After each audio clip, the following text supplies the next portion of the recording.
안녕하세요. 반갑습니다. 네, 우리는 계속해서 철로역정 강의를 듣고 있습니다. 철로역정 세 번째 해설을 듣게 되는데, 여러분들 제가 매번 이제 강의안 보시면은 강의안 위에 출판사를 적어드리죠. 네, 크리스찬 다이제스트 겁니다.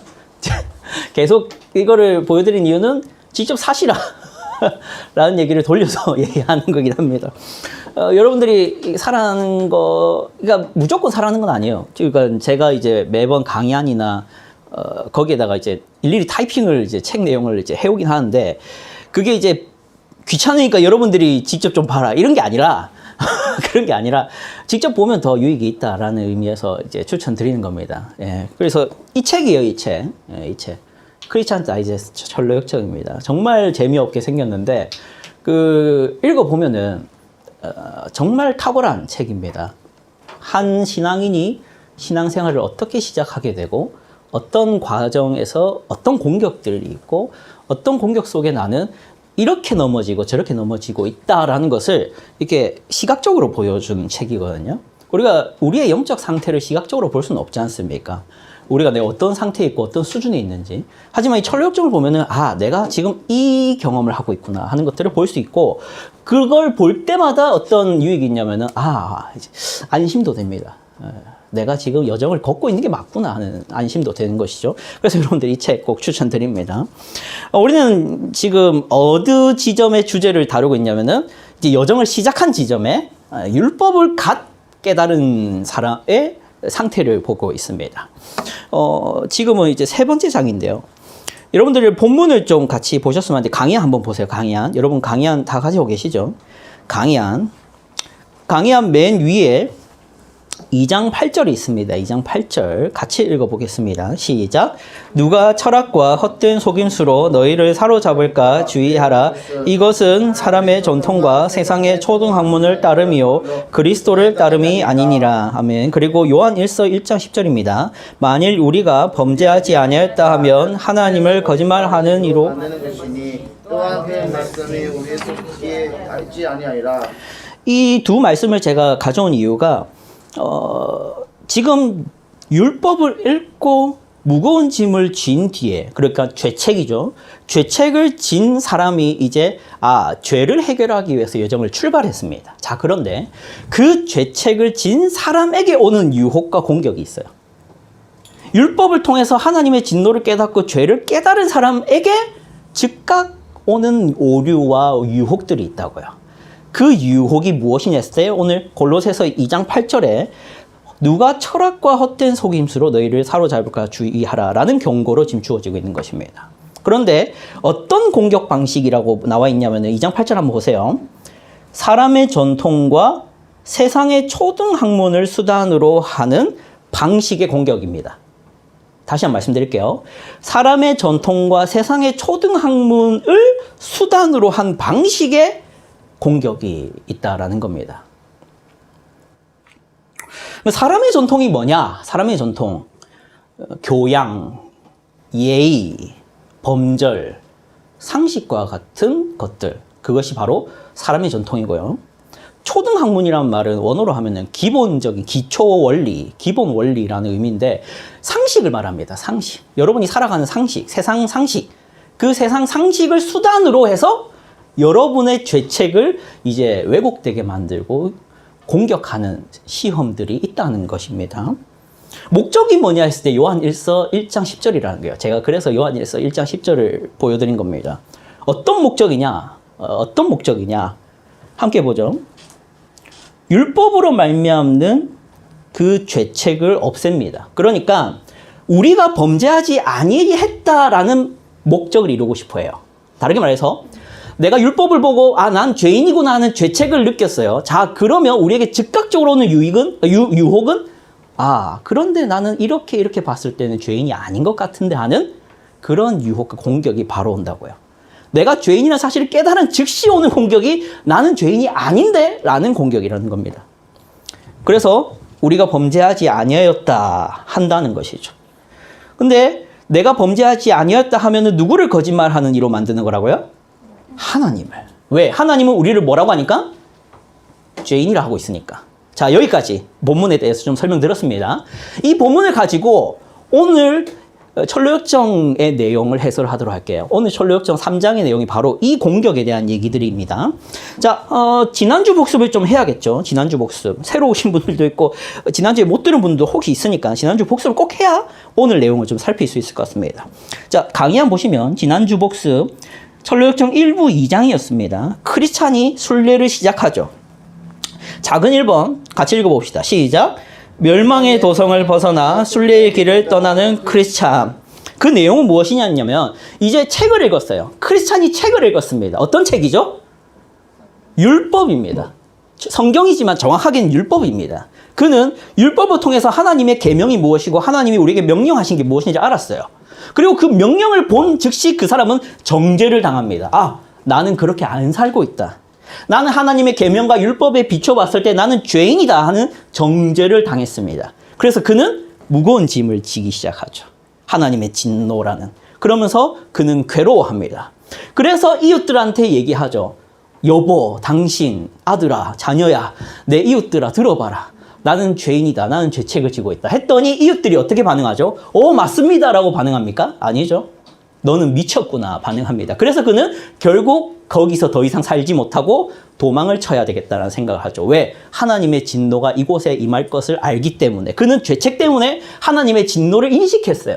하나님의 진노가 이 멸망받을 도시를 향하고 있다는 것을 알았습니다. 그래서 그는 도망을 가죠. 그게 바로 이 내용입니다. 자, 그런데 도망을 가는데 사람들이 가만 놔둡니까? 아니죠. 이제 먼저 이웃들이 그를 잡기 시작합니다. 그를 붙잡습니다. 그에게 소리칩니다. 그리고 그 여정을 방해하죠. 가족들도 그에게 설득합니다. 네가 그 길로 가는 것은 멍청한 길이야. 너는 어리석은 행동을 하고 있어. 너는 지금 잘못된 광신적인 신앙에 빠지고 있단다. 너무 깊이 기독교에 빠지지 마. 그것은 바보 같은 길이야 라고 말하기 시작하는 그러한 외적인 공격이 있다라고 말씀드렸습니다. 그래서 작은 1번 보시면 외적인 공격 뭐죠? 가족과 이웃 주민들로 대표되는 가까운 지인들의 만류와 핍박이라는 게 있다라고 했습니다. 그런데 이제 외적인 공격만 있습니까? 내적인 공격도 있다 했죠. 내적인 공격이 뭐라고 합니까? 고집쟁이와 온순이 여기에 등장합니다. 고집쟁이의 특징 보십시오. 밑에 보시면 고집쟁이는 이렇게 말합니다. 그까지 책은 치워버리십시오. 우리와 함께 집으로 돌아가겠소 안 가겠소 하는 고집쟁이가 등장을 하죠. 이것은 바로 여정을 시작한 그 즉시 크리스찬들의 마음속에 일어나는 유혹입니다. 고집이 일어나는 거죠. 지금 그 단계를 넘어선 사람들은 지금은 그런 고민은 안 하겠지만 이 신앙생활을 이제 시작하라는 권유를 받은 사람은 그 즉시 고집이 일어난다고요. 아, 내가 살던 삶의 방식을 왜 바꿔야 되지?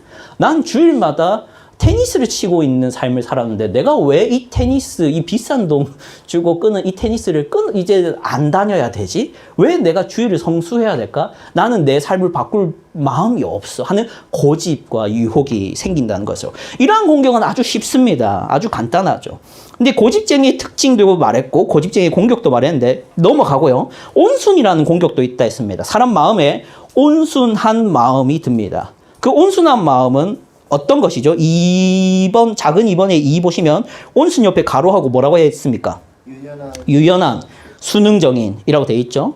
이런 사람은 어떤 사람이냐면은 뭔가 수능적이고 유연해서 맞네요. 신앙생활 하면 정말 좋을 것 같습니다 하면서 이 여정을 따라오는 사람입니다. 그리고 설교 시간에 말씀도 잘 들어요. 성경도 읽긴 읽습니다. 그러면서 수능적으로 온순하게 따라옵니다. 그 삶을 쉽게 바꾸고 기독교인의 삶을 살아가려고 하기도 합니다. 자, 그런데 문제는 무엇이냐면은 온순의 함정이 있죠. 온순의 함정. 온순의 함정 무엇입니까? 어떤 함정이라 하죠? 온순은? 기복주의 신앙인이라는 겁니다. 그는 여정을 시작한 동기 자체가 죄책이 아니라 내가 이렇게 신앙생활을 하면 복이 주어지겠지. 내가 하나님을 믿기 시작하면은 좋은 일이 일어나겠지 하는 그런 기복주의적인 신앙생활로 들어가는 함정이 있다라고 말씀드렸죠.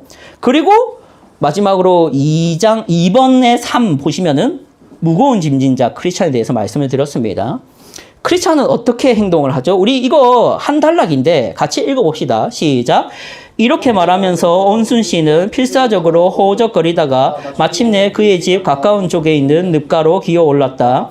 그는 뒤도 돌아보지 않고 집으로 가버렸고 그 후 크리스찬은 다시는 그를 만나지 못하였다. 수렁 속에 홀로 남은 크리스찬은 그의 집 쪽에서는 멀고 좁은 눈 쪽에서는 가까운 늪의 가장자리로 기어 오르려고 필사적인 노력을 기울였다. 마침내 그는 늪의 가장자리에 이르렀으나 등에 짊어진 무거운 짐 때문에 빠져나올 수가 없었다. 이 내용 기억하시죠?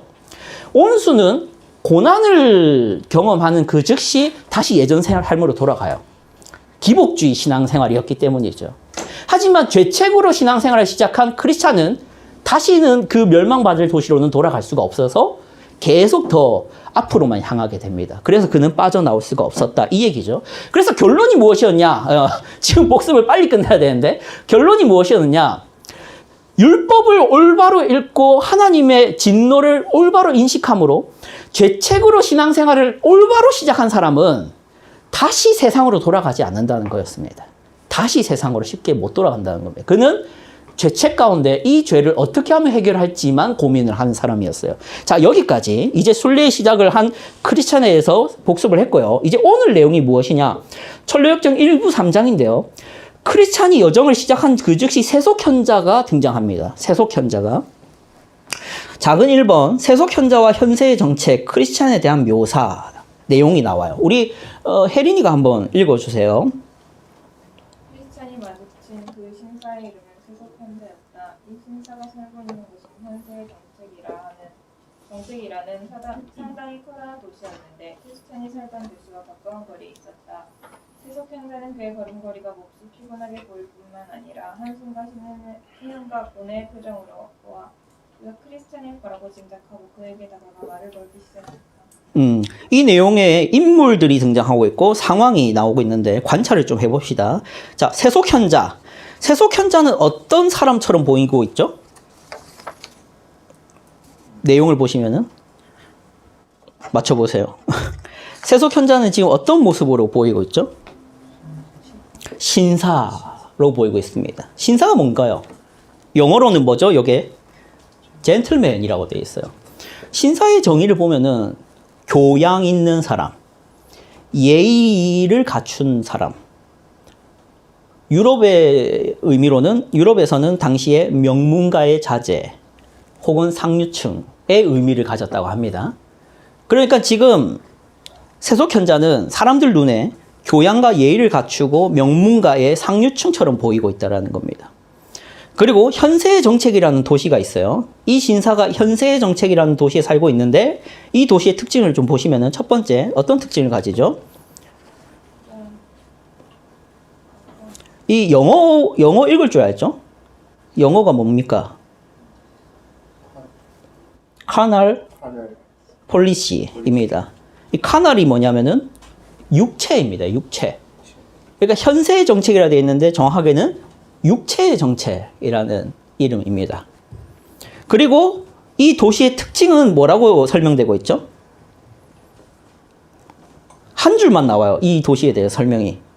상당히 커다란 도시였는데 어떤 곳이었다? 우리 맞출 사람 없어요? 하영자매 맞춰보세요. 어떤 특징을 가지죠? 예? 현세의 정책이라는 도시의 특징. 승주야. 네. 네. 어떤 특징을 보이죠? 크리스찬이 살던 도시와 가깝습니다. 감사합니다. 역시 조장. 가깝습니다. 자, 그리고 이제 마지막으로 크리스찬을 좀 관찰합시다. 크리스찬을 보면은 어떤 상태죠, 지금? 걸음걸이가 어떻습니까? 몹시 피곤합니다. 그리고 또 한숨과 신음과 표정이 어때요? 고뇌의 표정. 네, 여기까지 관찰을 좀 하도록 합시다. 우리는 이러한 관찰을 통해서 지금 존 버년이라는 사람이 크리스찬을 통해서 뭘 말하고 싶은지를 좀 볼 건데요.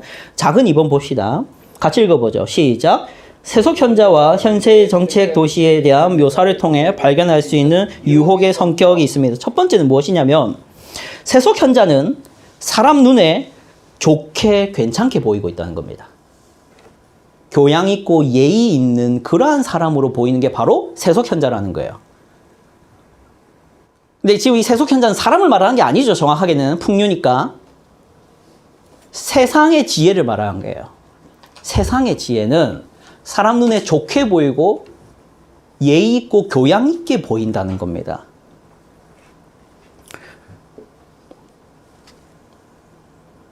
상식적으로 보이고 설득하기 좋아 보이죠. 자, 두 번째 특징을 좀 보도록 합시다. 현세의 정책 도시는 어디서 가깝다?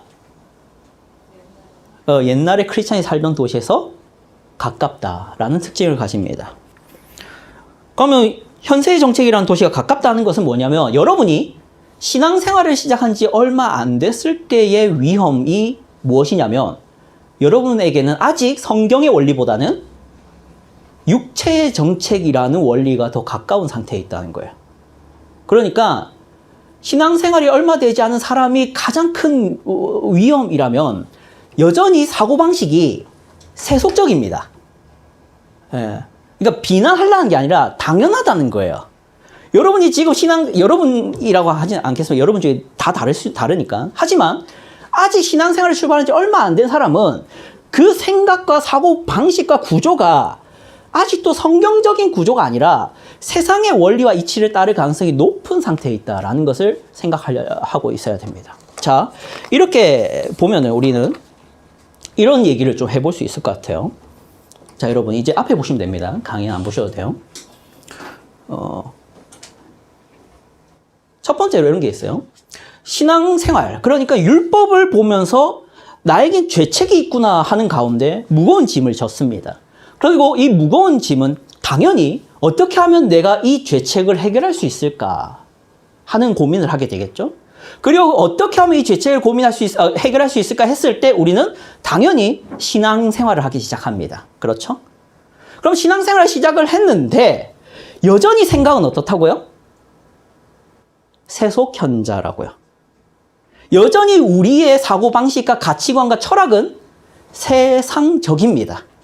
그래서 우리는 나의 죄책의 문제를 여전히 어떻게 해결하고 싶어 하냐면 세상적으로 해결하고 싶어요. 죄책을 해결은 해야겠는데 죄책은 생겼잖아요. 무거운 짐은 졌어요. 그런데 그 무거운 짐을 해결하는 방식을 자꾸 성경에서 찾으려는 게 아니라 세상에서 찾기 시작합니다. 그게 초보예요. 초보. 당연하겠죠. 그러면 된다 안 된다? 안 된다겠죠. 그런 초보의 가장 대표적인 예를 들어드릴게요. 심리학적으로 해결하려고 하는 게 있어요. 심리학적으로 해결한다가 무슨 말이냐면요. 죄를 병으로 치환합니다. 자, 누군가를 내가 갑자기 설교하다가 화를 내면서 달려가가지고 해리를 푹 때려요. 그럼 저는 폭력적인 사람이라고 말을 들을 수도 있겠지만 심리학적으로는 뭐라고도 명명이 될 수 있을까요? 이 행동을? 과잉 행동 장애입니다. 장애가 죄는 아니죠. 장애는 뭐죠? 아픈 겁니다. 아픈 거는 약자고 배려의 대상이 되죠. 이러한 방식으로 죄책은 제거되는 방법이 있습니다. 이게 세상적 방식입니다. 세상적 방식은 될 수 있는 한 내가 죄인이 아니다라는 말을 듣고 싶어 합니다. 세상은 될 수 있는 한 인간을 높이고 싶어 하지 낮추고 싶어 하지 않습니다. 본인들이 인간이기 때문이죠. 그러한 세상적인 원리와 가치관을 따르며 우리는 죄책을 제거하고 싶어 하지 죄책을 드러내고 싶어 하지 않습니다. 그게 현세의 정책이고 세속현자입니다. 그런 위험이 있다는 것이죠. 그러나 우리가 범죄하지 아니하였다 하면 누구를 거짓말하는 이로 만드는 것이라고요? 하나님을. 여러분이 그런 위험에는 빠지지 않기를 바란다는 것입니다. 아직 신앙의 초보에 있는 분이 없을 줄로 믿고 싶습니다. 하지만 혹시나 여전히 신앙의 초보에 있는 것처럼 세상의 원리와 세속적인 철학에 익숙해서 제가 이 순간 이 자리에서 여러분에게 죄책을 얘기하고 여러분이 율법에 비추어 본다면 여러분에겐 죄가 아닌 것이 없다라고 말을 하는 이 말에 대해서 불편해지고 왜 자꾸 내가 죄인이라는 것이지? 그렇게 사는 것이 좋은가? 하는 의문이 든다면은 여러분은 세상적 철학의 사고방식에 여전히 물들어 있을 가능성이 있다는 것을 경계할 필요가 있습니다. 자, 이제 작은 2번을 좀 보도록 하죠. 세속 현자와 크리스찬이 대화를 합니다. 대화를. 예. 이 대화는 무거운 짐 가운데 있을 때, 무거운 짐, 죄책 가운데 있을 때 다가오는 영적인 유혹과 공격이라고 할 수 있는데요. 한번 보십시오. 세속 현자가 말을 겁니다. 누가 세속 현자 해줄래요? 나 좀 세속 현자랑 닮았다 하시는 사람 손 들어보세요. 아무도 안 드네. 이렇게 발언해놓고 누구 시키면 내가 그렇게 바라보는 것처럼 볼 수도 있는데 전혀 아닙니다. 전혀 아닙니다. 충현아. 전혀 아니라고. 전혀 아니라고. 세속 현자 한번 해주시고요. 우리 크리스찬은 우리 그래 예진이가 한번 해주자. 작은 예진이가 해주자. 시작. 안녕하시오 선생. 그런데 당신은 그렇게 무거운 짐을 지니시고 대체 어디로 가는 길이오?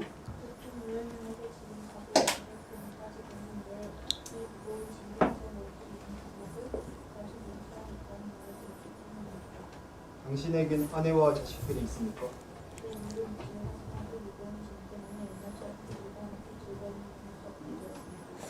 내가 좋은 충고를 드린다면 귀담아 들으시겠소?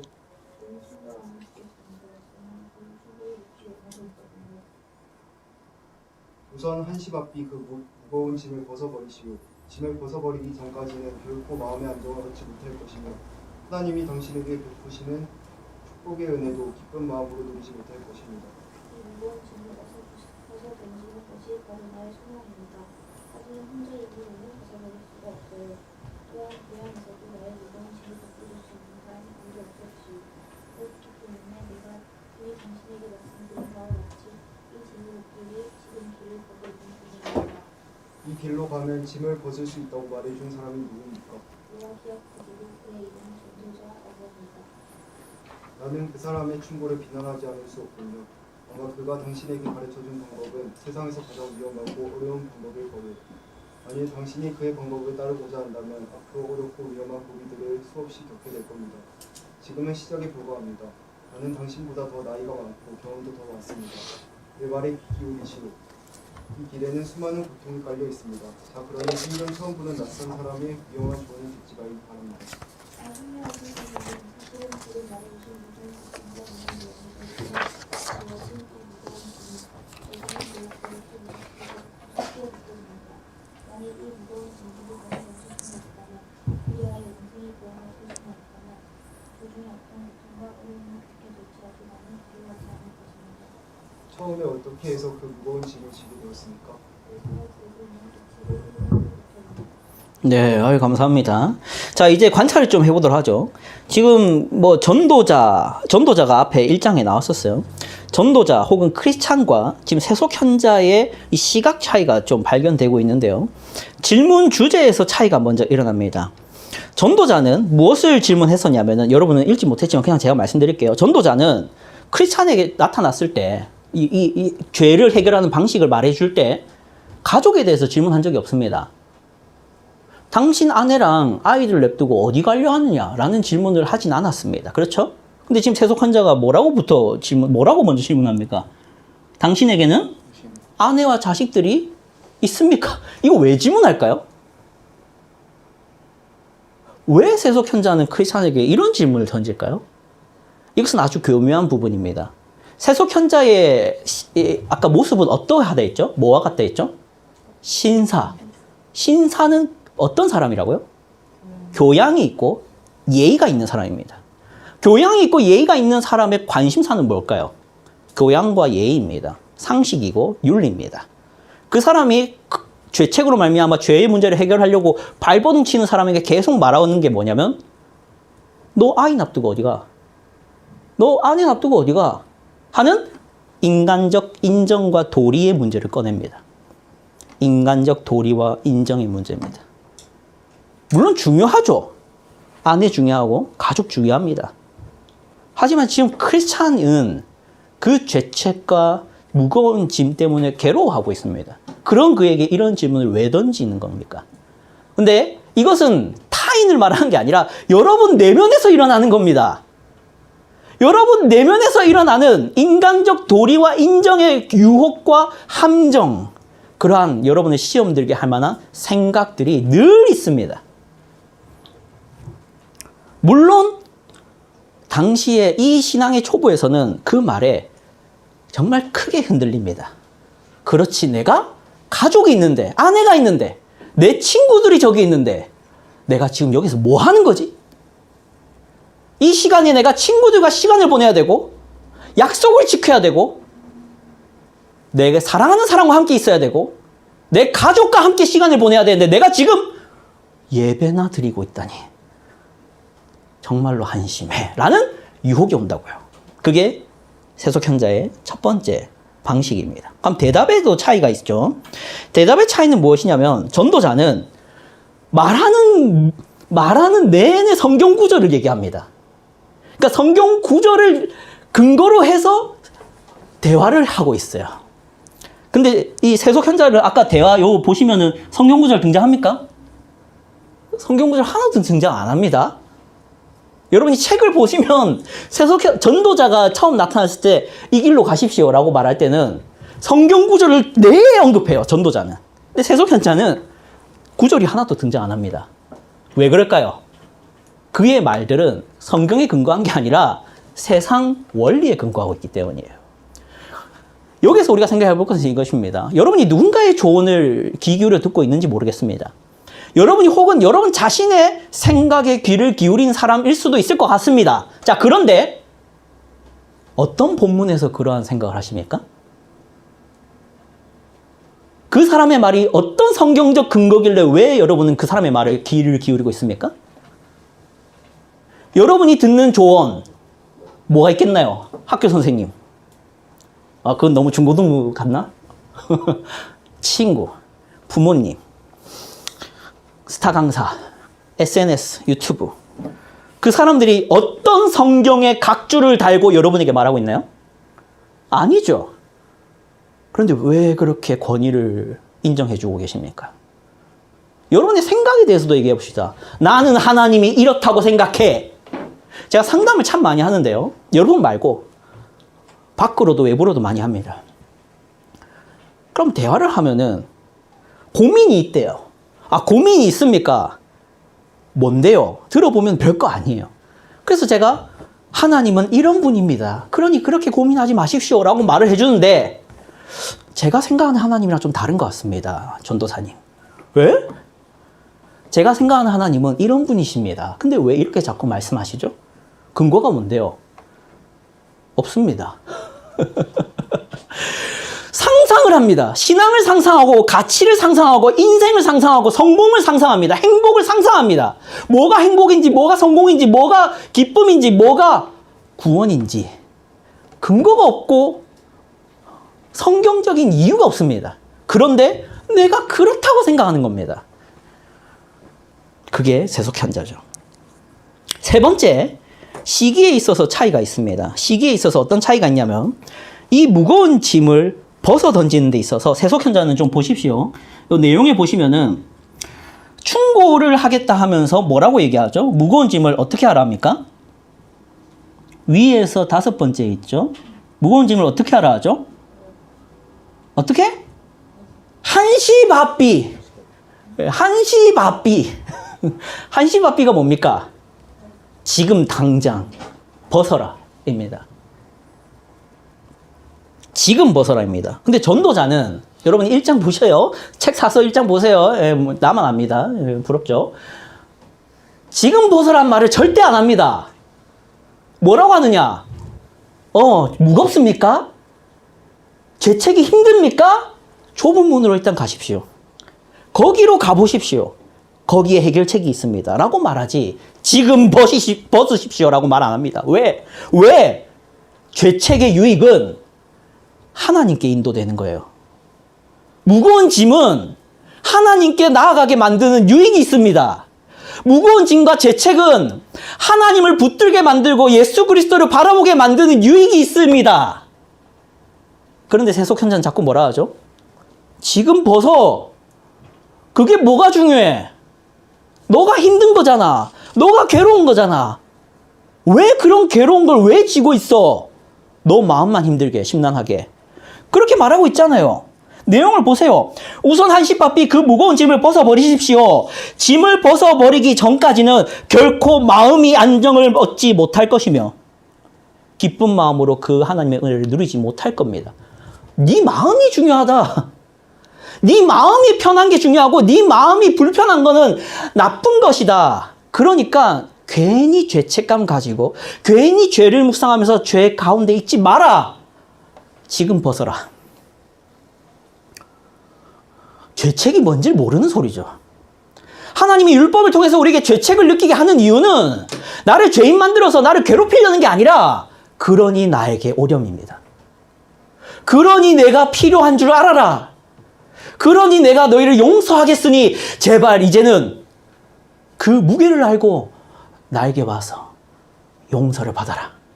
그래서 지금 벗으란 말을 안 합니다. 네 번째, 길에 대한 시각 차이를 좀 보도록 할게요. 세속현자는 길에 대해서 뭐라고 말합니까? 마지막 대화에서 위에 있죠. 길에 대해서 뭐라고 말합니까? 이렇게 말하죠. 어렵다, 위험하다, 고통이 깔려있다 라고 말합니다. 그게 중요한 거예요. 고통의 길, 위험한 길이다. 그러니 그 길을 굳이 가지 마라 라고 말합니다. 그런데 전도자는 그 길이 위험하다, 고통스럽다, 힘들다 라는 얘기를 한마디도 안 합니다. 그냥 좁은 문으로 가라. 그래야 죄를 해결할 수 있다. 이 말만 합니다. 사랑하는 우리 청년 여러분, 우리는 신앙생활을 할 때 고통과 어려움과 고비가 더 크게 느껴져서는 안 됩니다. 왜냐하면 크리스찬이 이렇게 말하지 않습니까, 여러분? 크리스찬을 보십시오. 크리스찬 다시 한번 읽어줄 사람 있나요? 우리 혜린자매 크리스찬에 대해서 다시 한번 읽어주십시오. 고통에 대해서 크리스찬이 이렇게 대답하죠. 예. 사실은 지금 말씀해주신 그 모든 고통과 위험보다도 내 등에 지워진 이 무거운 짐이 내게는 더욱 괴롭고 무섭게 느껴집니다. 만일 이 무거운 짐들을 벗어 던질 수만 있다면, 그리하여 영생의 구원을 얻을 수만 있다면 도중에 어떤 고통과 어려움을 겪게 될지라도 나는 두려워하지 않을 것입니다. 크리스찬이 이렇게 말하는 거죠. 모든 고통과 위험보다도 내가 지고 있는 이 무거운 짐이 더 무섭고 두렵습니다라는 겁니다. 내 죄 때문에 하나님이 나에게 분노하시고 진노하셔서 내가 심판받을 것이 내가 앞으로 육체의 고통을 당하는 일보다 더 두렵고 무섭습니다. 이게 크리스찬이죠. 하지만 세속현자는 네가 지금 고통스러운 것이 더 위험하다라고 말하는 사람입니다. 자, 여기까지 관찰을 했습니다. 그럼 이제 작은 2번을 좀 보도록 하죠. 세속현자와 크리스찬의 대화를 통해 발견할 수 있는 세상 지혜의 특성이 있어요. 정리를 하는 겁니다. 첫 번째는 이것이죠. 세속현자, 그러니까 세상적인 지혜는 여러분에게 뭘 자꾸 유혹하냐면은 네가 도의를 다해야 되고 유교적인 책임을 다해야 되며 세상 철학과 도리에 따른 사람들의 전통을 무시해서는 안 되고 너는 주변 사람들을 외면하고 신앙생활의 길을 걸어서는 안 돼. 그것은 예의가 없고 교양이 없고 상식적이지 않은 행동이야 라고 계속 말을 한다는 겁니다.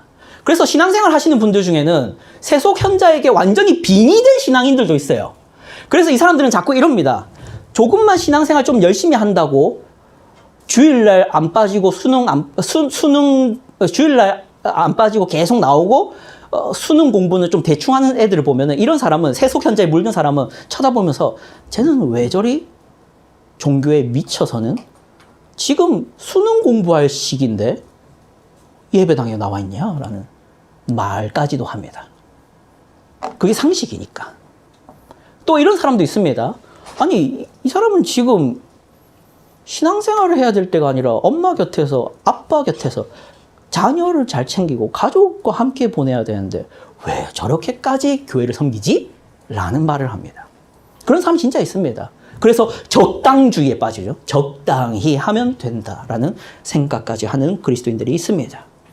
두 번째 얘기를 좀 하죠. 두 번째는 무엇이냐면 세속현자에 빙의된 사람들은 말하는 족족 성경의 근거가 아니라 학교와 TV와 유튜브와 SNS의 말들을 근거로 삼아 말합니다. 대화를 해보면 알아요. 신앙인이 대화를 해보면 뭔가 주장을 하고 뭔가 반론을 하는데 성경의 근거는 없어요. 하나도. 그냥 세상에서 들은 얘기들을 합니다. 그리고 교회에 대해서 비판할 때도 성경을 근거로 비판하는 게 아니라 이거는 좀 현대적이지 않아. 이거는 요즘 세대에서 보면은 꼰대 같아. 이런 식으로 비판을 하죠. 그러니까 그의 생각은 세속적인 철학과 지혜에 머물러 있다라는 것이 보이는 것입니다. 세 번째는 이것입니다. 세속현자에게 물든 그리스도인들은 죄책의 영적인 유익보다는 지금 당장 내 마음이 평안해야 한다는 것이 더 중요합니다. 그러니까 내 마음이 평안한 것이 종교생활이라는 거예요. 하나님을 만나겠다고 온 사람들 앞에서 죄 얘기를 하지 않으면 도대체 무슨 얘기를 해야 됩니까? 당신은 죄인이 아닙니다. 당신에겐 복이 있을 겁니다. 당신이 조금만 노력하시면 행복할 겁니다. 이렇게 말해야 되는 겁니까? 고민이 됩니다. 정말로 종교 생활을, 기독교인의 생활을 평안의 목적을 둔 사람들이 있어요. 네 번째, 죄책으로 말미암는 영혼의 고통보다 육체의 고통을 더 괴로워합니다. 세속현자에 물든 사람들은. 그러니까 내가 조금만 더 신앙생활을 열심히 할 수 있는데도 알아요. 내가 지금보다 좀 더 신앙생활을 제대로 하면 포기할 게 많은 걸 알아요. 내가 정말로 예수님 믿는 사람처럼 살아야 된다는 것도 알고 그렇게 사는 삶이 뭔지를 설교 때 주구장창 들어와서 여러분 몇 년 들었죠? 10년은 최소한 들었지 않습니까? 여러분은 정답을 알아요. 여러분은 정답을 모르지 않아요. 여러분은 어떤 삶이 그리스도인 삶인지 알아요. 여러분은 어떤 삶이 그리스도를 닮은 삶인지 알아요. 그런데 안 살고 싶죠. 알잖아요. 그렇게 살려면 뭘 포기해야 되는지. 그렇게 살려면 내가 원하고 내가 하고 싶고 내가 즐기고 싶고 내가 재미있어 하는 건 하나도 못 누린다는 것을 알아요. 그래서 안 합니다. 그게 세속현자와 같이 육체의 고통이 더 무서워하는 사람의 모습인 것이죠. 자, 여기까지 하면은 2번은 끝났고요. 이제 3번 좀 보도록 하겠습니다. 이 마지막 3번까지만 할게요. 다 다룰 수는 없을 것 같고. 율법을 읽고 무거운 짐을 지는 일이 한심한 짓이라고 주장하는 세속현자의 논리가 나옵니다. 한 단락인데 우리 세속현자 한번 다운이가 한번 읽어줄래? 네, 그러리라 짐작하고 있었을 때 모든 연약한 인간들에게 일어나기 쉬운 갈등과 오류에 당신도 휩싸이게 된 것입니다. 그러한 사람들은 자신들의 수준에 맞지도 않는 폭력을 추구하면서 쓸데없는 걱정에 휩싸이다가 갑자기 당신처럼 정신적 착란 중에 빠지게 되는 것입니다. 더구나 정신 착란증은 지금 당신이 스스로 택한 어리석은 행동의 결과처럼 사람으로 하여금 인간성을 잃게 하여 자신도 잘 알지 못하는 것을 얻으려고 무모한 모험을 하게 만드는 것입니다. 네, 감사합니다. 예, 1번 보도록 하죠. 같이 읽어보겠습니다. 다 같이 시작. 율법의 죄책은 모든 연약한 인간들에게 일어나기 쉬운 갈등과 오류에 휩싸인 것이기에 이게 세속현자의 주장입니다. 그렇죠? 세속현자는 처음에 이렇게 주장합니다. 율법의 죄책, 당신이 이 무거운 짐을 진 것은 모든 연약한 인간들에게나 일어나는 쉬운 갈등과 오류에 휩싸인 겁니다. 라고 말을 하는 겁니다. 이 말은 무슨 말이냐면 이런 거죠. 여러분 이런 소리 들어본지 모르겠어요. 신앙생활은 인생의 패배자들이나 의지할 대상을 필요로 해서 하는 것이지 나같이 법 없이도 살만한 사람들은 종교란 필요 없어 라고 말합니다. 이게 이게 자주 안 하는 것 같지만 대부분 이렇게 생각합니다. 가장 대표적으로는 이제 니체가 그런 생각을 가지고 있었죠. 철학자 니체는 종교라는 것을 이게 인간성을 잃는 거라고 봤어요. 그러니까 인간이 삶을 개척하고 더 나은 사람이 되려고 노력하고 더 괜찮은 사람이 되려고 해야 되는데 이 종교라는 것은 신에 의존하고 신에 기대어서 노력을 하지 않게 만드는 그런 것처럼 여겼습니다. 그래서 좀 더 나아가서 이 사회 철학자, 그러니까 정치학자라고 할 수 있는 누구죠? 마르크스는 종교를 뭐라고 말하죠? 종교는 아편이다 라고 말하죠. 그런 식으로 종교를 바라봅니다. 그래서 지금 세속현자도 그렇게 말하죠. 모든 연약한 인간들이나 일어나기 쉬운 갈등과 오류. 여러분에게 이렇게 말하는 사람이 있다 생각해보세요. 기분 나쁘지 않습니까? 충현아, 너는 너 스스로 삶을 개척하고 노력하고 괜찮은 사람이 되려고 노력할 수 없는 약한 사람이기 때문에 신앙생활이나 하는 거 아니야? 라고 말하면 아닌데? 그렇진 않은데? 라고 말할 수 있을 것 같아요. 예진이한테도 그렇겠지. 그런 식으로 너는 마음의 안정이 필요하고 심리적으로 불안한 사람이니까 종교가 필요하구나 라고 말한다면 아닌데? 라고 말할 것 같아요. 이 세속현자도 그렇게 바라보고, 근데 세속현자와 같은 마음이 우리 가운데도 계속 옵니다. 내가 왜 신앙생활을 하지? 라는 생각이 들 수 있는 거죠. 자, 반론은 이것입니다. 반론. 율법은 연약한 인간만이 아니라 강한 사람들까지 갈등하게 하고 죄를 깨닫게 하는 책이라는 거예요. 내가 연약해서, 내가 부족해서, 내가 죄인이라서, 저 감옥에 있는 범죄자와 같은 큰 죄를 저지른 사람이라서 우리는 율법을 보고 죄인이라고 생각하게 된 게 아니라 율법은 모든 사람을 죄인 만들어버립니다. 연약한 사람들이나 갈등하게 되는 책이 아니라 모든 인간들이 율법을 보면 죄인이라는 사실을 깨달을 수밖에 없어요. 왜? 율법은 하나님의 기준을 말하기 때문이에요. 그래서 그런 그 실험을 했대요. 그 하버드인가 예일대인가 그 교수 한 분이 그 수업 과제로 이걸 내줬답니다. 그 마태복음 5장에 있는 산상설교라는 예수님의 설교를 읽고, 그러니까 안 믿는 애들이에요. 안 믿는 애들에게 주는 겁니다.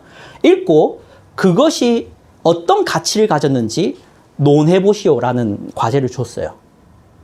그래서 그 책은 정말 대단한 율법적 수준을 예수님이 말하고 있거든요.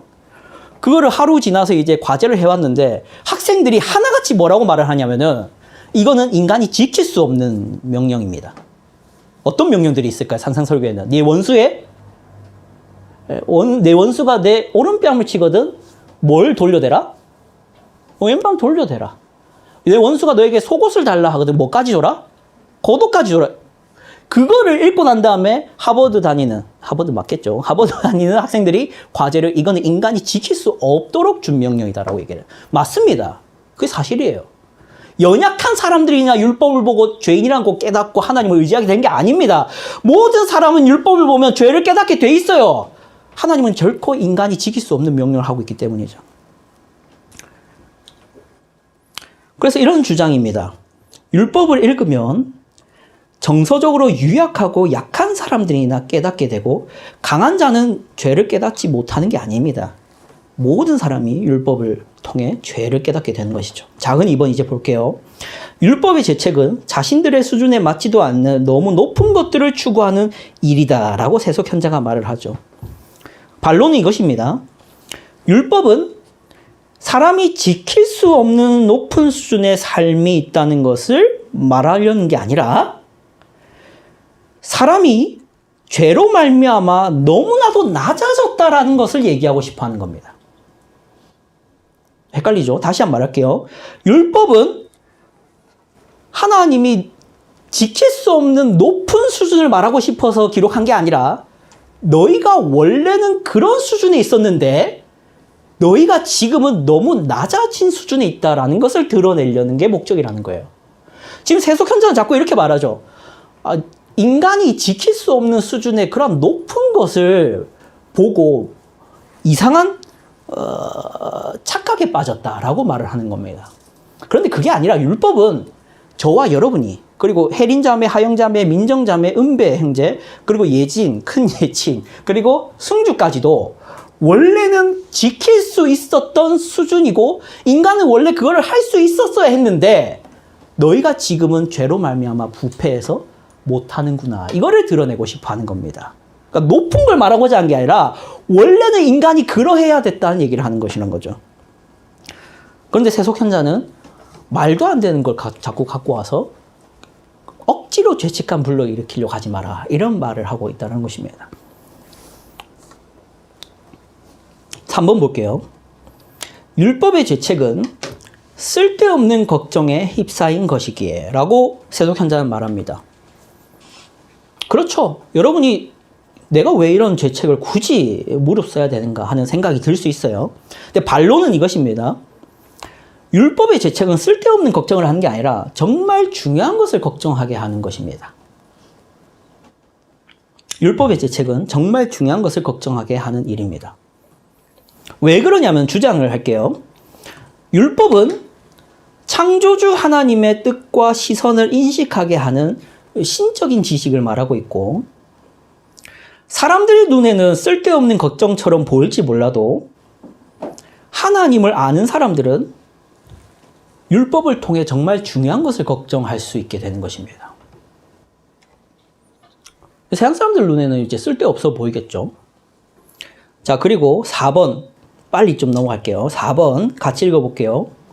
제목을 같이 읽어봅시다. 시작. 율법의 죄책은 정신적 착란증에 빠지는 것이기에. 반론은 이것입니다. 율법의 죄책이야말로 현실을 직시하는 것입니다. 율법의 죄책이야말로 현실을 직시하는 것입니다. 어떤 사람들은 이렇게 말합니다. 율법으로 죄책감을 가지는 것은 좀 비현실적이고 잘못된 판단을 내리는 것이다 라고 말할 수 있을 것 같아요. 죄가 아닌 것을 죄로 여기게끔 만드는 것처럼 보이니까요. 그런데 그게 절대 아니라는 것입니다. 율법의 죄책은 오히려 우리의 현실, 우리의 수준을 바로 깨닫게 하는 유익이 있습니다. 자, 작은 5번 보도록 할게요. 율법의 죄책은 인간성을 잃게 하는 것입니다. 반론은 이것입니다. 율법으로 말미암은 죄책은 잊었던 인간성을 다시 떠올리는 일입니다. 인간이 본래 어떠해야 됐고 어떤 삶을 살아야 됐는지를 보여주는 것이 율법이기 때문입니다.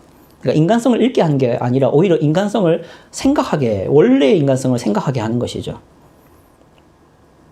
작은 6번 보겠습니다. 율법의 죄책은 무모한 모험을 하게 만드는 것입니다. 무모한 모험을 하게 만드는 것입니다.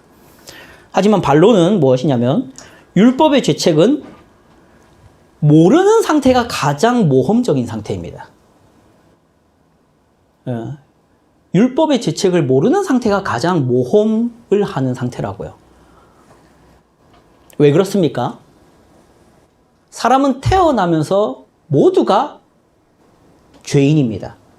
그러므로 모두는 가장 최악의 위기를 태어나면서 겪고 있어요. 하나님의 진노라는 위기죠. 이거를 모르는 상태가 가장 모험적인 상태입니다. 이거를 아는 것이 가장 안심할 상태라고요. 그런데 세속현자는 괜히 이걸 알아갖고 죄책을 가지고 험난한 길을 가는 것이야말로 가장 위험한 일이라고 말하고 있는 것이죠. 이것이 세속현자에 대한 반론입니다. 여기까지가 이제 철로역정 1부 3장 첫 번째 시간이고요. 내용상 이제 잠깐 끊고 이제 다음 주에 3-2를 진행하도록 하겠습니다. 네, 시간이 많이 됐는데요. 오늘 기도원 있죠? 네, 한마디만 하고 마치도록 하겠습니다. 한마디만. 지금 내용만 좀 지식적으로만 한 것 같아서. 지금 우리는 율법으로 말미암아 죄를 깨닫게 된 사람에게 즉각적으로 다가오는 유혹과 공격들에 대해서 봤습니다. 그 이름이 뭐냐면 세속현자예요.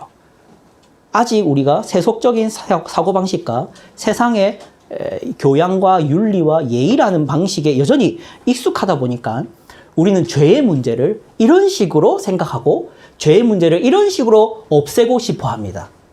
그리고 죄책을 어떻게 하면 경감시키는가에만 관심을 가지죠. 하지만 우리는 그래서는 안 됩니다. 죄책이야말로 여러분을 하나님을 필요로 하게 만들고 여러분으로 하여금 예수 그리스도를 필요로 하게 만들고 여러분으로 하여금 십자가를 향해 달려가게 만드는 원동력이기 때문이에요. 그래서 저는 여러분에게 죄책을 지금 스스로 벗어 던지라는 말을 하고 싶지 않습니다. 그 죄책을 오히려 강화해서 여러분으로 하여금 나에게는 구원이 필요합니다. 나에게는 예수 그리스도의 대신 죽으시는 희생이 필요합니다. 그렇지 않고서는 나는 하나님의 진노 아래에 죽을 인생입니다. 그러니 주님, 나를 하여금 죄를 알게 하시고 하나님의 진노를 인식하게 하셔서 세상 모든 것들보다 이 죄를 해결하는 것이 나에게 필요하다는 것을 기억하게 하여 주시옵소서 라고 생각하는 여러분 되기 바랍니다. 기도하겠습니다. 하나님 아버지 감사합니다. 이 시간 함께 모여서 율법의 죄책으로 말미암아 여정을 달려가고 있는 크리스찬을 보게 되었습니다. 하지만 그 시기에 세속 현자와 같은 세상의 지혜가 여전히 익숙하고 세상의 철학과 교양과 예의가 여전히 나에게 그러한 사고방식이 나에게 가장 알맞다라고 여기고 여전히 상식적으로 생각하려고 하고 하나님의 말씀과 진리에 대한 지식이 부족하여서 하나님의 지혜로 생각하는 것이 아니라 세상 지혜로 죄를 해결하려고 죄를 없애보려고 죄를 이겨보려고 하는 유혹이 많습니다. 이러한 시험과 헛된 속임수에 넘어가지 않게 하여 주시고 우리가 하나님이 깨닫게 하신 죄책을 잘 사용하여서 예수 그리스도께 더 신속히 달려갈 수 있는 저희 되게 하여 주시옵소서. 살아계신 예수 그리스도의 이름으로 기도드립니다. 아멘.